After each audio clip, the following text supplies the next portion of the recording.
dari kezaliman dan kita hidup dalam kebahagiaan. Dan semangat kami akan membumbung tinggi jika itu menjadi jalan kami.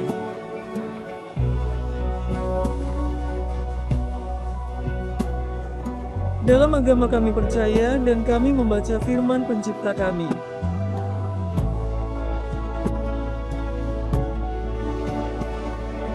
Dengan mengagungkan demikian dan melarang.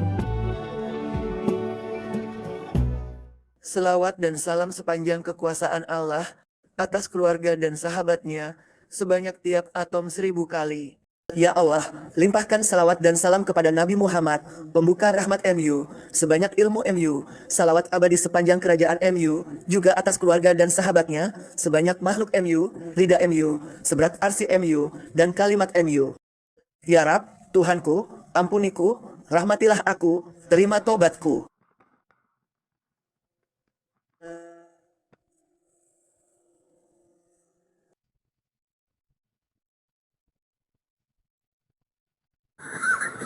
Kasihani aku, terima tobatku. Ya Tuhan, ampunilah aku, ampuni aku. Kasihani aku, terima tobatku. Tuhan, ampuni aku, kasihani aku, ampunilah aku. Kasihani aku, terima tobatku. Ampuni aku, kasihani aku, terima tobatku, Tuhan. Kasihani aku, ya Rab. Terimalah tobatku, ya Rab. Ampunilah aku, Tuhanku. Kasihani aku, ya Tuhan. Terima tobatku. Ampuni aku, ya Tuhan. Kasihani aku. Terima tobatku, Tuhan. Ampuni aku, ya Tuhan. Ya Tuhan, kasihanilah aku. Terimalah tobatku, Tuhan. Ampunilah aku. Sayangi aku, Tuhanku. Terima tobatku. Sayangi aku. Ampunilah aku. Kasihanilah aku. Terima tobatku. Ya Tuhan, ampuni aku. Terima tobatku. Kasihani aku, ya Tuhan, dan ampuni aku. Terima tobatku. Rahmati aku. Terima taubatku. Ya Rab, ampuni aku. Terima taubatku lagi. Kasihanilah aku, terimalah tobatku. Ampunilah aku, ya Tuhan. Kasihanilah aku. Ya Tuhan, ampunilah aku. Kasihi dan terima tobatku. Kasihani aku, ya Tuhan. Terima taubatku. Ampuni aku, ya Tuhan. Kasihani aku. Terima tobatku. Ampuni aku. Ampuni aku. Ampuni aku. Kasihani aku, Tuhan. Terimalah tobatku. Ya Tuhan, ampunilah aku. Kasihani aku, ya Tuhan. Terima tobatku, Tuhan. Ampuni aku, Tuhan. Kasihanilah aku, ya Tuhan. Terima tobatku. Ampuni aku, ya Tuhan. Kasihani aku. Terima tobatku. Ya Tuhan, ampuni aku. Kasihani aku. Kasihani aku dan terima tobatku, ya Tuhanku, ampuni aku. Tuhan, ampunilah aku. Kasihanilah aku. Terimalah tobatku. Tuhan, ampunilah aku. Ya, kasihanilah aku. Terimalah tobatku, ya Tuhan. Ampunilah aku. Ampuni rahmati aku. Ya Tuhanku, ampunilah aku, kasihanilah aku, dan terimalah tobatku.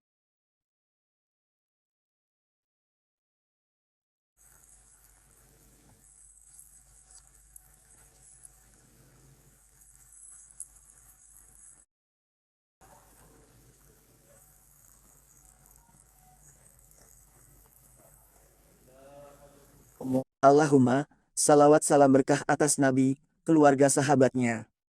Al-Fatihah.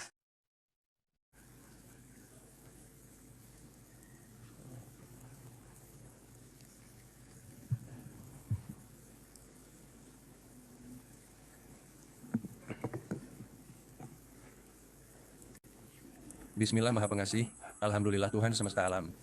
Shalawat dan salam untuk Rasulullah, keluarga dan sahabatnya, sanad bersambung ke Imam Abdul Wahhab Asy-Syarani dalam Kasif Al-Ghumah, Anjami, Al-Ummah. Ridha Allah atas kalian. Bab tentang anjuran menyembelih untuk anak yang baru lahir sebagai cara untuk menghilangkan gangguan darinya. Anas radhiyallahu anhu berkata, Rasulullah shallallahu alaihi wasallam tidak menyukai nama, akikah, dan beliau bersabda, Allah tidak menyukai kedurhakaan, ukuk. Dan beliau shallallahu alaihi wasallam bersabda, apabila seorang laki-laki dikaruniai anak perempuan, Allah Ta'ala mengutus malaikat kepadanya yang membawa berkah, dan mereka berkata, seorang yang lemah keluar dari yang lemah, penjaganya akan ditolong sampai hari kiamat. Dan apabila seorang laki-laki dikaruniai anak laki-laki, Allah Ta'ala mengutus seorang malaikat dari langit kepadanya, lalu ia mencium di antara kedua matanya dan berkata, Allah Ta'ala menyampaikan salam kepadamu. Dan beliau shallallahu alaihi wasallam bersabda, janganlah kalian membenci anak-anak perempuan, karena sesungguhnya mereka adalah penghibur yang suka membersihkan kutu. Maksudnya membersihkan kepala ayahnya dari kutu. Dan Abdul Aziz bin Abi Rawat, seorang tabi'in yang mulia, semoga Allah meridainya, berkata, ibuku menceritakan kepadaku bahwa seorang wanita di Marwah biasa melahirkan anak perempuan. Di Marwah, ada seorang wanita yang selalu melahirkan anak perempuan. Ia melahirkan 7 anak perempuan berturut-turut. Kemudian ia hamil lagi. Lalu para wanita berkumpul dan berkata kepadanya, wahai Fulanah, jika engkau melahirkan anak perempuan yang ke-8, maka pujilah Allah Ta'ala. Ia bersumpah, jika melahirkan anak perempuan, takkan memuji Allah, lalu melahirkan seekor kera. Ia melahirkan. Jika aku melahirkan, aku tidak akan memuji Allah Ta'ala. Lalu ia melahirkan seekor kera. Ibuku berkata, lalu aku mendatanginya dan melihat seekor kera di hadapannya. Kera itu hidup selama 3 hari kemudian mati. Rasulullah Shallallahu alaihi wasallam bersabda, tangis bayi saat lahir karena cubitan setan. Itu cubitan setan. Dalam riwayat, tak ada bayi kecuali dicubit setan sekali atau 2 kali, kecuali Isa putra Maryam dan ibunya. Setan hendak menusuk, namun terkena hijab. Dan Qatadah radhiyallahu anhu berkata, telah sampai kepada kami bahwa Rasulullah Shallallahu alaihi wasallam melakukan akikah untuk dirinya sendiri setelah kenabian. Beliau memotong hewan akikah menjadi bagian-bagian kecil dan memasaknya dengan air dan garam. Berkata saat menyembelih, Bismillah, Allahu Akbar, ini akikahku. Rasulullah Shallallahu alaihi wasallam biasa berkata, tidak ada bayi lahir kecuali ditaburi sedikit tanah kuburnya di atasnya saja. Dan dalam sebuah riwayat, tidak ada seorang anak pun yang lahir melainkan di pusarnya terdapat tanah dari tempat ia dilahirkan. Apabila ia dikembalikan ke bumi pada akhir usianya, ia dikembalikan ke tanah tempat ia diciptakan hingga ia dikuburkan. Aku, Abu Bakar, dan Umar diciptakan dari tanah sama, di situ dikubur. Dan Rasulullah Shallallahu alaihi wasallam bersabda, bersama anak laki-laki ada akikah, maka tumpahkanlah darah untuknya dan hilangkanlah kotoran darinya. Dalam riwayat, setiap anak lelaki tergadai dengan akikahnya, disembelih hari ke-7 kelahirannya, dinamai, dicukur kepalanya. Riwayat lain, berdarah, bukan terdengar. Dan Rasulullah Shallallahu alaihi wasallam bersabda, untuk anak laki-laki disembelih 2 ekor kambing yang setara, dan untuk anak perempuan seekor kambing. Dan tidak mengapa bagi kalian apakah kambingnya jantan atau betina. Dan Ibnu Umar radhiyallahu anhuma tidak pernah menolak jika dimintai bagian dari akikah oleh seseorang, melainkan ia akan memberikannya. Dan Ali radhiyallahu anhu melakukan akikah untuk anaknya dengan seekor kambing untuk masing-masing, baik laki-laki maupun perempuan. Demikian pula yang dilakukan oleh Ibnu Umar, Urwah bin Az-Zubair, dan lainnya. Dan Rasulullah Shallallahu alaihi wasallam bersabda, barang siapa yang dikaruniai anak dan ingin menyembelih untuk anaknya, maka hendaklah ia melakukannya. Beliau tidak mewajibkan mereka. Pada masa jahiliyah, apabila salah seorang dari mereka dikaruniai anak laki-laki, ia menyembelih seekor kambing dan melumuri kepala bayi itu dengan darahnya.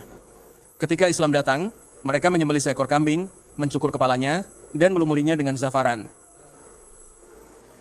Rasulullah Shallallahu alaihi wasallam bermain dengan Hasan dan Husain, bersabda, siapa punya anak kecil, bersikaplah seperti anak padanya. Nabi bersabda, tidak ada farah dan atirah. Farah ialah anak pertama dari hewan ternak dulu. Farah, mereka mengatakan.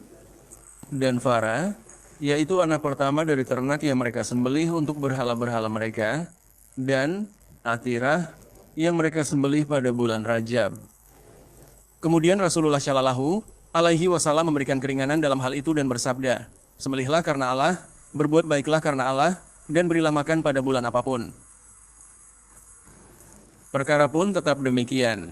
Dalam riwayat, setiap keluarga menyembelih seekor kambing pada bulan Rajab.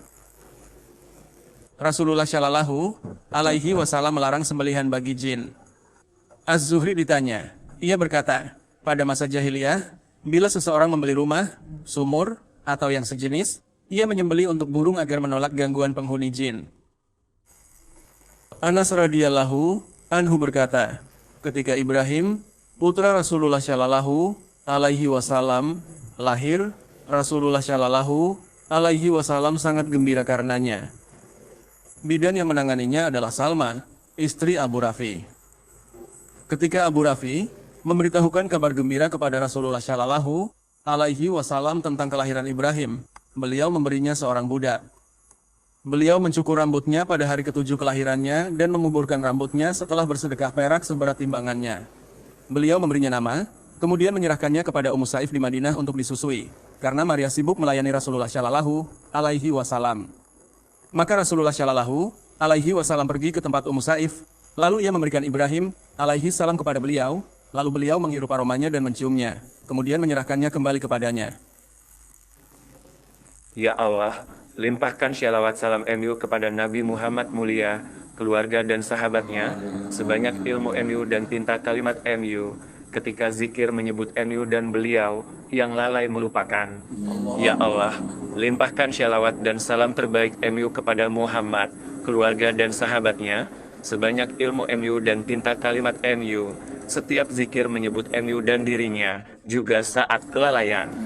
Ya Allah, curahkan shalawat dan salam terbaik MU kepada Nabi Muhammad, makhluk MU terbahagia, juga keluarga dan sahabatnya, sebanyak ilmu MU dan tinta kalimat MU, setiap zikir dan kelalaian manusia. Segala puji bagi Allah yang telah memuliakan kita dengan syariatnya dan penjelasannya melalui lisan kekasihnya dan pilihannya, sebaik-baik makhluknya, junjungan kita Muhammad Shallallahu Alaihi wa ala alihi wa sahbihi wa keturunannya, dan kepada para pengikut dan pendukungnya, serta kepada bapak-bapaknya dan saudara-saudaranya dari para nabi dan rasul, beserta keluarga dan sahabat mereka, dan pengikut mereka, para malaikat terdekat, semua para hamba Allah yang saleh, juga atas kami bersama dan termasuk mereka. Sungguh Dia Maha Mulia di antara mulia, Maha Penyayang di antara penyayang. Selanjutnya, Syaikh radhiyallahu ta'ala anhu berbicara tentang akikah dan hal-hal yang berkaitan dengannya. Akikah secara bahasa adalah nama untuk rambut yang berada di kepala bayi saat kelahirannya. Disebut akikah sebagaimana akik juga merupakan nama untuk manik-manik dari permata mulia yang warnanya seringkali merah dan terkadang kuning atau putih, disebut akik.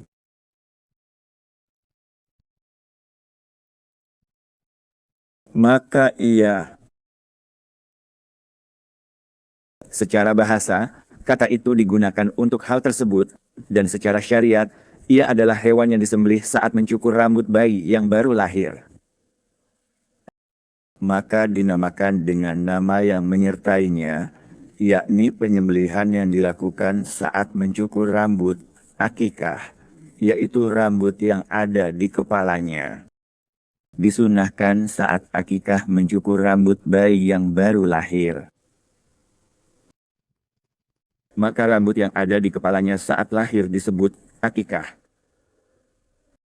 Dimakruhkan menurut Ibnu Abi Adam dari Syafi'iyah, lebih baik disebut nasikah atau zabihah, karena kata akikah mengesankan uku, tak layak. Namun tamat, Nabi menamakannya akikah. Dalam beberapa hadits, diriwayatkan beliau berkata, Allah tidak menyukai uku saat ditanya tentang akikah. Namun sahih bahwa beliau menamainya akikah, jadi tak masalah.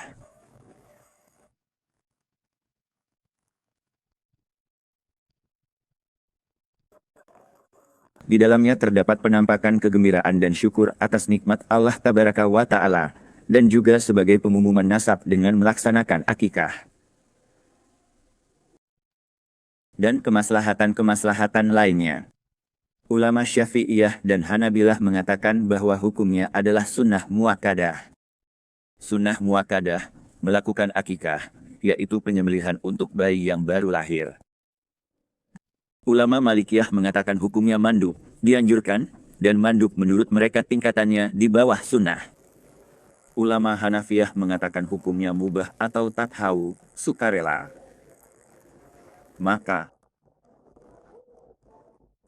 dalam kitab-kitab fikih mereka, Ibnu Abidin dan lainnya berkata bahwa akikah itu mubah, sebagaimana yang disebutkan dalam sebuah kitab dari kitab-kitab mereka, Jami Al-Mahbubin. Ia juga berkata, atau itu tathau, menurut syarah At-Tahawi, riwayat mendukungnya. Jika dianggap mubah, dengan niat syukur, maka ia pun menjadi kurbah. Maka inilah hukum akikah menurut 4 imam mazhab.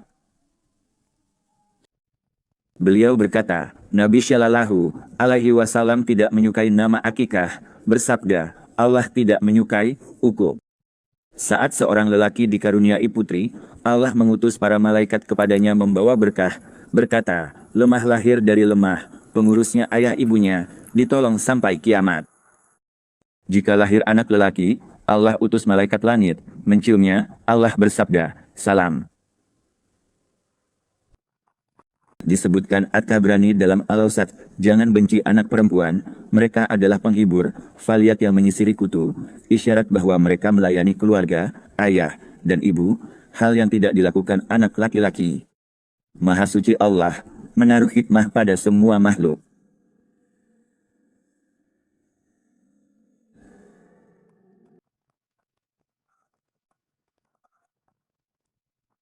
Dia menempatkan kehendaknya tertinggi, memberi anak perempuan, laki-laki, atau keduanya, kepada yang dia kehendaki, dan menjadikan yang dia kehendaki mandul. Maha suci dia dan maha tinggi. Ia berkata, Abdul Aziz bin Abi Ar-Rawat, tabi'in mulia, ibuku bercerita, wanita di Mar melahirkan 7 putri berturut. Jika melahirkan putri ke-8, pujilah Allah Ta'ala. Setan dan nafsu menyesatkannya, demi Allah, bila melahirkan putri, takkan memujinya. Naudzubillah. Allah mengubah janin rahimnya jadi kera. Ia melahirkan kera, keluarlah kera. Tiada Tuhan selain Allah Maha Kuat Maha Kuasa. Wajib beradab kepada pencipta, membentukmu dalam rahim, bagaimana? Dia berkehendak, maha tinggi keagungannya. Ibuku berkata, kutemui, kulihat kera di tangannya, hidup 3 hari, mati. Demikian berlaku, siapapun dari anak Adam diubah jadi hewan pun, tidak hidup lebih dari 3 hari. Sekelompok Bani Israel dijadikan kera dan babi, mereka hanya hidup 3 hari saja.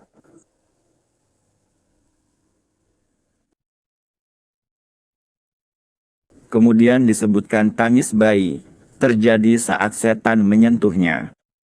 Dalam riwayat, setiap bayi diremas sekali atau 2 kali, kecuali Isa dan ibunya, ia menusuk hijab.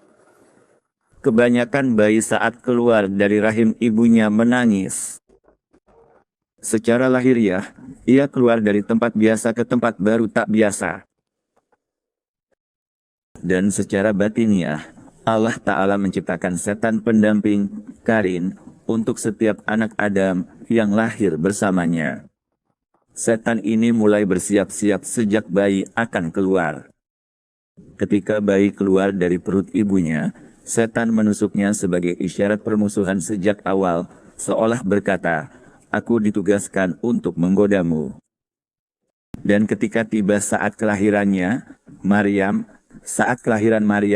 datanglah karinnya, setan pendamping, lalu tangannya mengenai hijab.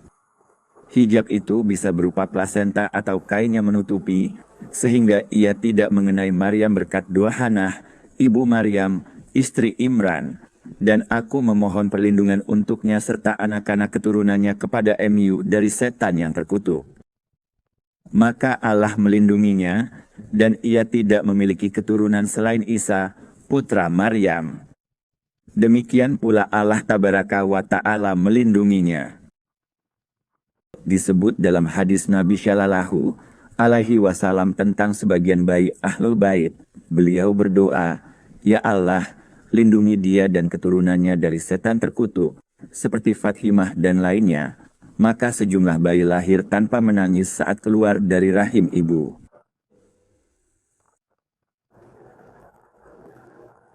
Terutama jika sang ibu membaca surat Al-Baqarah pada hari-hari itu, atau memiliki benteng diri dan zikir-zikir.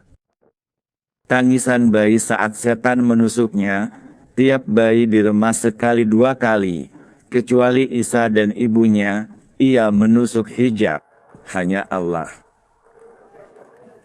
Dan datang dalam riwayat Imam Muslim, tidak ada seorang bayi pun yang lahir melainkan setan menusuknya, lalu ia menangis keras karena tusukan setan itu. Hanya Allah. Dalam Bukhari, setan menusuk semua manusia saat lahir.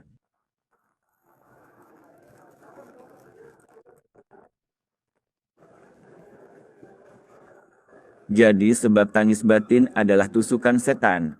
Lahiriah, karena berpisah dari yang biasa dan kebiasaan menuju yang asing, berpindah dari rahim ke udara dingin, tempat yang belum ia kenal.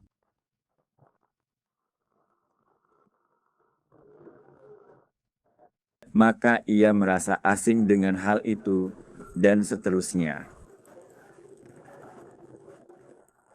Dikatakan Syekhul Islam Zakaria, Qadhi Iyad menegaskan semua nabi demikian, jika berlaku bagi seluruh hamba Allah yang ikhlas, para nabi paling khusus, inti hamba-hamba Allah yang ikhlas. Namun menurut pendapat yang mengatakan bahwa hal itu khusus untuk Isa, dikatakan, tidak mesti dari tusukan setan kepada nabi atau selainnya menunjukkan penguasaannya atas mereka. Sangkaan ini batil, sebagaimana setan-setan mengganggu orang-orang saleh dan lainnya. Dan, sesungguhnya hamba-hambaku, engkau tidak memiliki kekuasaan atas mereka. Maka karinnya tidak mampu menusuknya. Dari orang-orang yang terdahulu, dalam kebaikan.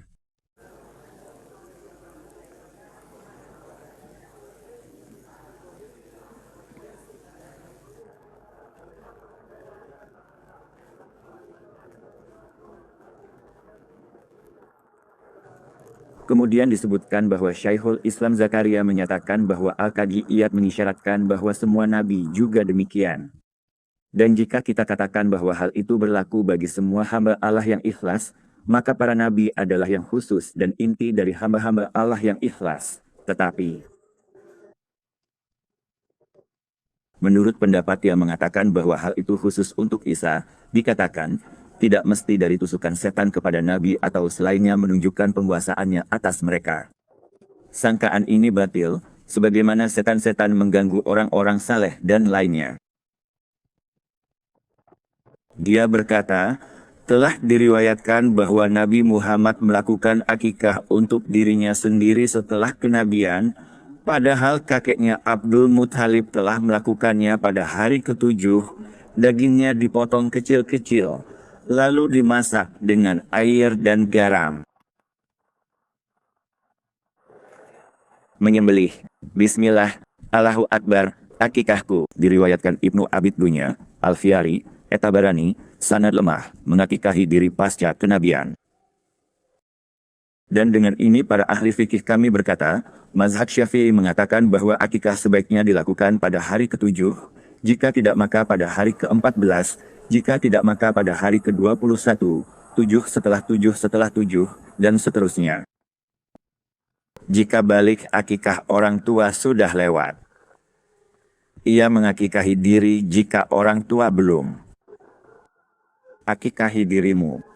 Jika dewasa dan orang tua belum, maka akikahi dirimu. Dan ia berkata bahwa dari sisi sanad tidak ada yang sabit, tetapi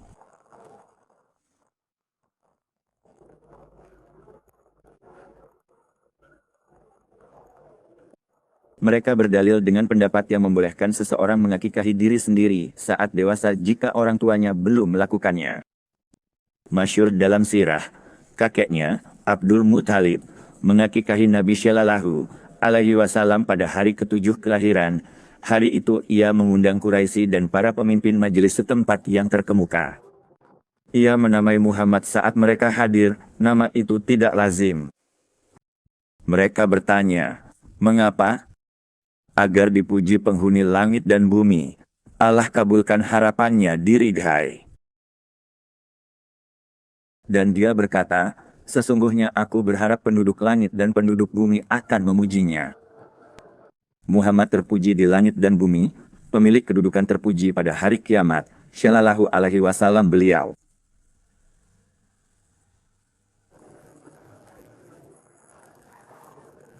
Mereka juga berkata, riwayat ini bila sahih dapat diamalkan sebagai kekhususan beliau Shallallahu Alaihi Wasallam, seperti kurban beliau atas nama umat yang belum berkurban.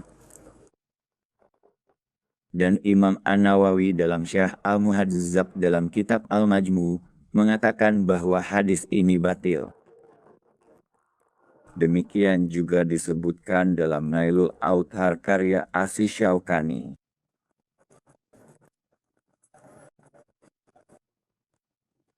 Dan bahwasanya orang yang berdalil dengannya menjadikan hal itu dalil bolehnya akikah untuk orang dewasa, dan hal itu dinukil dari sebagian ahli ilmu.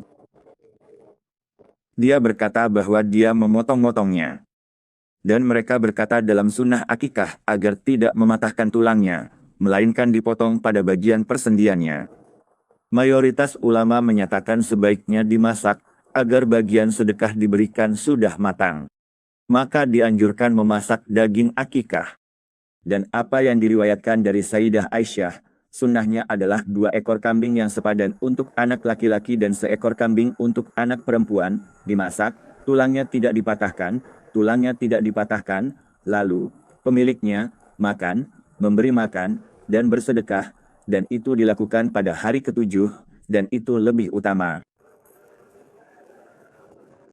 Dipotong-potong tanpa mematahkan tulangnya. Dan dimasak dengan air dan garam, lalu dibagikan kepada tetangga. Mazhab Hanafi berkata, boleh dalam akikah membagikannya dalam keadaan mentah maupun matang. Namun menurut sebagian, dimasak lebih utama. Sedang kurban wajib menyedekahkan sebagian mentah. Jika ia memasak seluruh hewan kurban, tidak sah. Keluarkan sebagian mentah bagi seorang miskin, dan biarkan ia memasaknya sesukanya saja. Dikatakan, tiada bayi lahir kecuali ditaburi tanah kuburnya. Riwayat lain menyebut, di pusarnya ada tanah dari tanah asalnya. Saat usia usai dan ia kembali ke bumi, ia kembali ke tanah penciptaannya hingga akhirnya di sana pun dimakamkan. Aku, Abu Bakar, Umar dicipta dari tanah satu, di sana dikuburkan. Diriwayatkan Al-Khatib Al-Baghdadi, dikubur bersama, semua manusia mendapat bagian dari tanah Adam.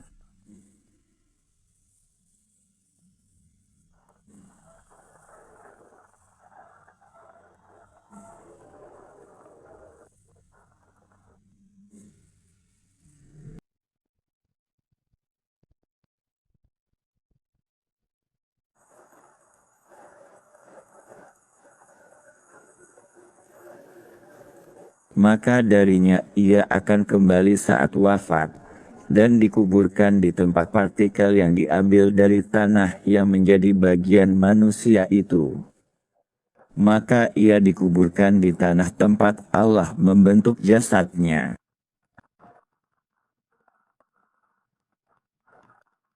Zarah tanah tercerai di bumi, Allah mengumpulkannya, membentuk jasad Adam. Tiap keturunannya membawa zarah tanah itu, maka ia dimakamkan kembali di tempat dari mana tanahnya berasal. Dari sini diketahui bahwa penciptaan Sayyidina Abu Bakar dan Umar berasal dari samping tempat diambilnya partikel tanah yang menjadi jasad Sayyidina Rasulullah Shallallahu Alaihi Wasallam. bersama anak laki-laki ada akikah, maka alirkanlah darah untuknya dan hilangkanlah kotoran darinya, yaitu dengan mencukur rambutnya.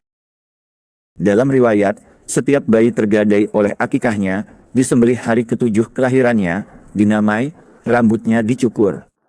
Apa makna tergadai oleh akikahnya?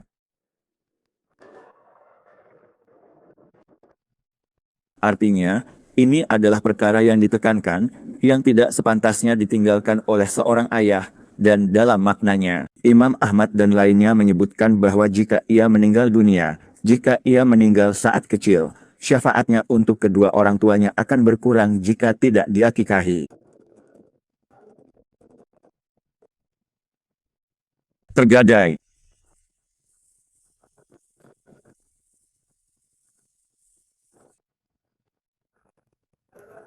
Akikah anak laki-laki 2 kambing, anak perempuan 1, boleh jantan atau betina. Dan Ibnu Umar, setiap kali ada seseorang meminta hewan, akikah, beliau memberikannya kepadanya.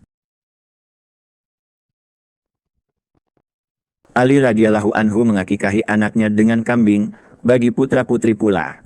Ini juga dari amalan Nabi kepada Hasan dan Husain, menyembelih domba jantan, bukan 2. Seakan sesuai kemudahannya saat itu. Shalawat, salam baginya.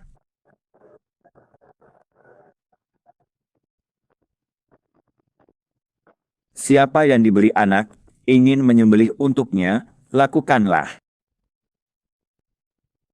Ingin menyembelih, dan ini adalah dalil bahwa akikah itu sunnah, bukan wajib. Hanafi mubah, Maliki mandu.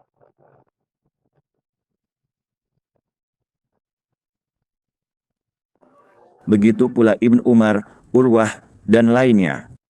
Nabi bersabda, yang ingin menyembelih bagi anaknya, silakan.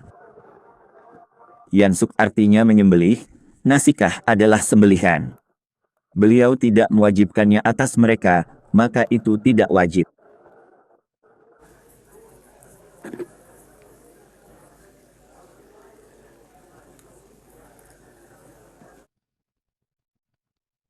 Di masa jahiliyah, saat lahir bayi laki-laki, mereka menyembelih kambing dan mengolesi kepala dengan darah.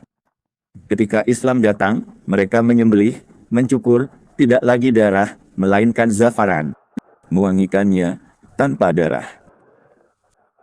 Nabi Shallallahu Alaihi Wasallam bermain dengan Hasan dan Husain, bersabda, siapa punya anak, bersikaplah seperti anak baginya.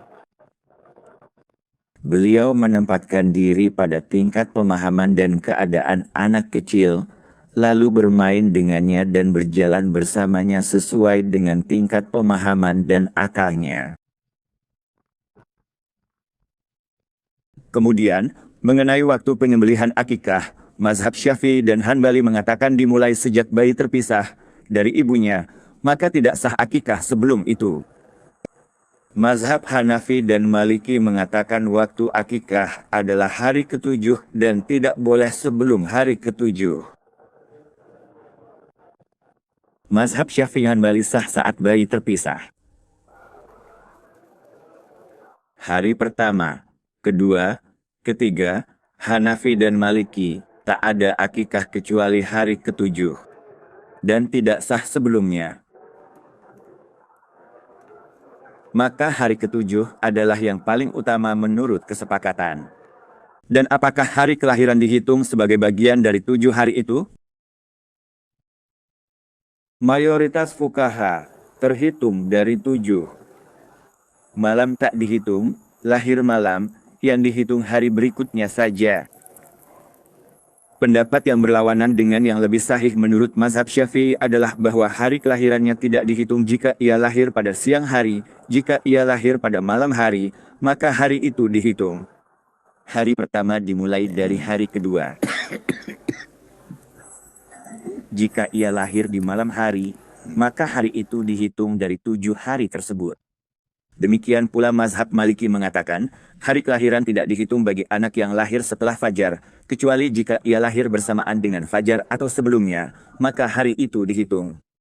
Adapun jika ia lahir setelah fajar, maka hari ini tidak dihitung dari 7 hari tersebut. Menurut pendapat lemah di Syafi'iyah juga, tak dihitung bila lahir siang, lahir malam, ya, hari itu dihitung. Menurut mayoritas ulama, hari kelahiran pun tetap dihitung, meski lahir siang, terhitung 1 hari. Ya. Gugur hari ke-7.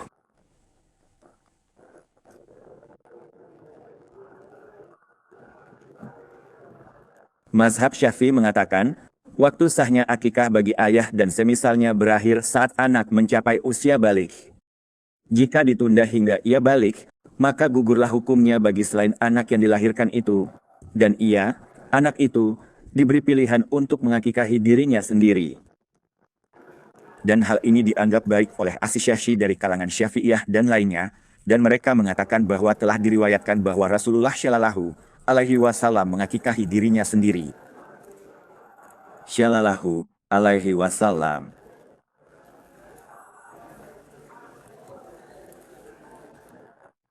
Kemudian beliau berbicara tentang beberapa hal yang berkaitan dengan Farah dan Atirah, yaitu anak pertama dari hasil ternak dan penyembelihan di bulan Rajab, serta apa yang telah ditetapkan dalam sunnah bahwa hal itu tidak dikhususkan.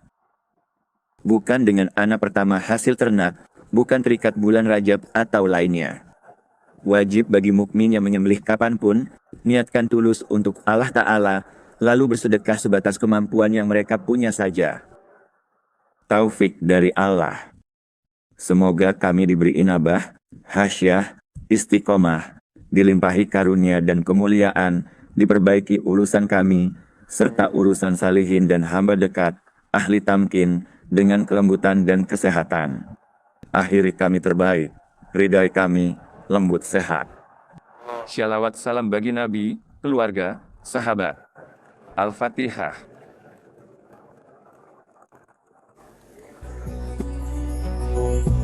Hari raya yang menghilangkan kegelapan, dan kita hidup dalam kebahagiaan, dan semangat kita pun meningkat.